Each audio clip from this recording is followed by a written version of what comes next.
खेसारी लाल यादव के फिल्म के गाने का विमोचन बागेश्वर महाराज करते हैं, धीरेंद्र शास्त्री करते हैं और तब कहा जाता है कि लेवल देखिए गाने को रिलीज करने का कि धीरेंद्र शास्त्री उस गाने को रिलीज करते हैं जिनके साथ मंच पर जाकर 4 लाइन गाना बड़े बड़े भोजपुरी के कलाकारों का सपना है। और जब पटना में धीरेंद्र शास्त्री आए थे तब हमने देखा कि जिसको वहां पर मंच पर गाने का मौका मिला वो अपने आप को सौभाग्यशाली समझने लगा। खेसारी लाल यादव के गाने का जो रिलीज होता है, विमोचन होता है, वो खुद बाबा करते हैं। खेसारी वहां पर बाबा के सामने अपना भजन भी प्रस्तुत करते हैं, लेकिन कहा जाता है कि इस लेवल पर जाकर भोजपुरी का गाना रिलीज हो रहा है। देखिए कि खेसारी के गाने को धीरेंद्र शास्त्री मंच से जाकर उसका प्रमोशन भी आप कहिए एक तरीके से कर रहे हैं और दूसरा चीज की उस गाने को रिलीज कर रहे हैं। इसी पर आगे बातचीत करेंगे और बातचीत यह भी करेंगे कि खेसारी के गाने को धीरेंद्र शास्त्री ने रिलीज किया, बाबा बागेश्वर ने रिलीज किया, उस मंच से रिलीज हुआ, लेकिन फिर भी गाना कमाल नहीं कर पाया। बाकी नमस्कार, हमारा नाम मोहित कुमार सिंह है और सबसे पहले बात करेंगे कि क्या वाकई गाने ने कमाल नहीं किया। सबसे पहली बात कि गाना जो है वो रंग दे बसंती खेसारी का एक फिल्म आ रहा है, उस फिल्म का गाना है। अब खेसारी लाल यादव गाने को नहीं गाते बल्कि गाने को पंजाबी म्यूजिक इंडस्ट्री के बड़े सिंगर हैं दिलेर मेहदी, आप सबने सुना होगा उनका गाना। वो गायक इस गाने में अपनी आवाज देते हैं, खेसारी केवल बतौर कलाकार उस गाने में डांस करते हैं, नाचते हैं।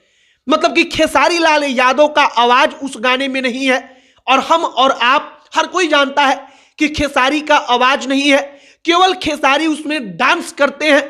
तो इसलिए खेसारी को पसंद करने वाले जो फैंस हैं वो उस गाने को सुनते भी नहीं, क्योंकि वो तो खेसारी के आवाज को सुनने जाते हैं, बल्कि इस गाने में खेसारी का आवाज है ही नहीं। अब खेसारी लाल यादव का गाना बागेश्वर महाराज के मंच से रिलीज हुआ। धीरेंद्र शास्त्री खुद कहते हैं कि हमारे अति प्रिय शिष्य जो हैं खेसारी जी, वो यहां पर आए हुए हैं। खेसारी जी जो है उनका भजन यहां से हम विमोचन करेंगे, बागेश्वर बाबा के मंच से विमोचन उसका होगा और इसके बाद खेसारी वहां पर अपने हाथ से हारमोनियम बजाते हुए बागेश्वर बाबा के सामने उस गाने को प्रस्तुत करते हैं। गाना वहां पर उसके बाद रिलीज होता है और इसके बाद वो गाना YouTube पर सबके लिए अवेलेबल है, आप जाकर देख सकते हैं। SRK म्यूजिक वर्ल्ड जो कंपनी है उसी से गाना रिलीज हुआ है, लेकिन हमने कहा कि खेसारी का आवाज नहीं है, इसीलिए धीरेंद्र शास्त्री के मंच से जाकर गाना रिलीज तो हुआ, लेकिन गाने ने वैसा कमाल नहीं किया। फिलहाल खेसारी लाल यादव का गाना जो है वो गाना अगर वो खुद गाते तब इस बात की गारंटी है कि अब तक जब तक आप इस वीडियो को देख रहे हैं तब तक कई मिलियन व्यूज किसी ने रोका नहीं होता।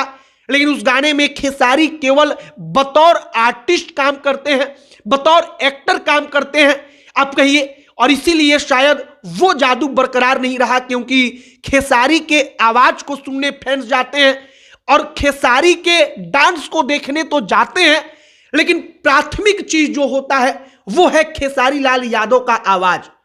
अब बागेश्वर बाबा जब मन से खेसारी का जिक्र करते हैं तो इसकी चर्चा एकदम होनी ही है, क्योंकि बड़े बड़े गायकों को हमने देखा कि वो पटना में जब बाबा आए थे तब उनका सपना था कि एक बार मंच पर चढ़कर हम गाना गा दें, और खेसारी लाल यादव के गाने का प्रमोशन भी कहिए, विमोचन भी कहिए, सब कुछ खुद बागेश्वर महाराज कर रहे हैं।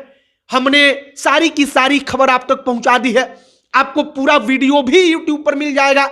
अगर आप जाकर सर्च करेंगे कि खेसारी लाल यादव भजन बागेश्वर धाम तो आपको वीडियो भी मिल जाएगा। बाकी आपकी क्या इस पर राय है कमेंट बॉक्स में लिखकर बताइएगा। अब अंत में हमारा नाम मोहित कुमार सिंह है, बहुत बहुत धन्यवाद।